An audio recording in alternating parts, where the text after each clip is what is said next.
Let's begin by just sketching this function out. We're told that its f of 0 is 0, so it goes to the origin, and then x times f of x is greater than 0. So when x is positive, the function is also positive. When x is negative, the function has to be negative for x times f of x to be positive. So it might look something like that. Okay, we don't actually know what it looks like. All we know is that the integral from -2 to 2 is positive.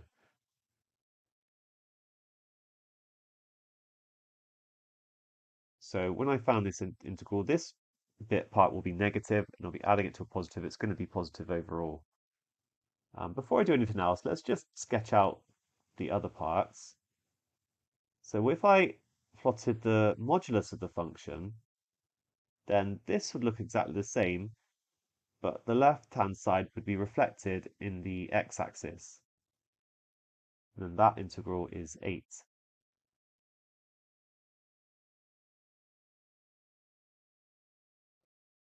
And then finally, the thing we're interested in is the integral from -2 to 0 of f of the modulus of x.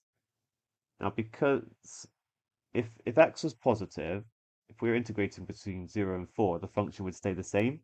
But because x is negative, the part we're integrating between, we're actually going to get f of minus x. And what this is a reflection of the original function um, in the y-axis. So I'm going to be taking, so actually the function in total would be, like this pit would again look the same, but then I'd get this reflection, it would look like that. So I'm integrating between -2 and 0. I'm going to get precisely this area here.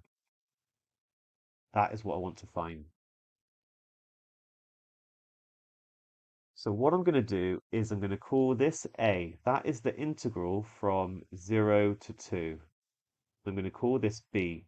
And that's going to be the integral from -2 to 0. So it's not actually an area because it's going to be negative for the first one.